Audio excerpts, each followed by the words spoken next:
গম্ভীর কোহলি দ্বন্দ্বে টালমাটাল দাল কিভাবে সামাল দেবে বিসিসিআই। ভারতীয় ক্রিকেটের দুই সুপারস্টার বিরাট কোহলি এবং রোহিত শর্মার ওয়ানডে ক্যারিয়ারের ভবিষ্যৎ নিয়ে জল্পনা তুঙ্গে। সম্প্রতি দক্ষিণ আফ্রিকার বিপক্ষে প্রথম দুই ওয়ানডেতে সেঞ্চুরি করেছেন বিরাট কোহলি। এছাড়া রোহিত শর্মাও দারুণ ব্যাটিং করেছেন। অনেকের মতে এই দুজনকে অবসর ভাঙিয়ে আবারও টেস্ট দলে ফেরানো উচিত। টেস্ট থেকে কোহলি রোহিতের অবসরের পেছনেও গম্ভীরের হাত আছে বলে দাবি অনেকের। প্রোটিয়াদের বিপক্ষে টেস্টে হোয়াইট ওয়াশড হওয়ার পর ওয়ানডে সিরিজে রোহিত কোহলির দারুণ পারফরম্যান্সের কারণে দলের অভ্যন্তরীণ পরিস্থিতি নিয়ে সমালোচনা ও চরম কৌতূহল সৃষ্টি হয়েছে। সূত্রের বরাত দিয়ে এনডিটিভি জানিয়েছে, ভারতীয় দলের প্রধান নির্বাচক অজিত অগরকার কোহলির সঙ্গে সিরিজের দ্বিতীয় ওয়ানডে ম্যাচের আগে বৈঠক করতে চেয়েছিলেন। তবে পরিস্থিতি ভালো না থাকায় এর দায়িত্ব নির্বাচক প্রজ্ঞান ওঝাকে দেওয়া হয়।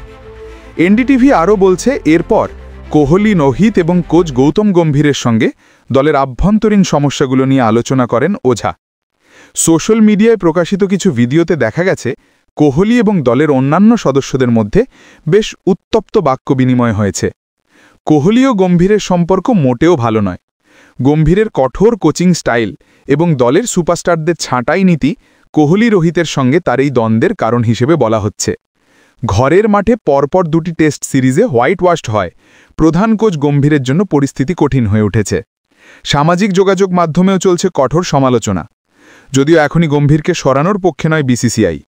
বিশেষজ্ঞরা মনে করছেন, যদি এই অভ্যন্তরীণ সমস্যা দীর্ঘায়িত হয় তাহলে সেটা 2027 সালের ওয়ার্ল্ড কাপে ভারতীয় দলের কৌশল ও পরিকল্পনায় প্রভাব ফেলতে পারে।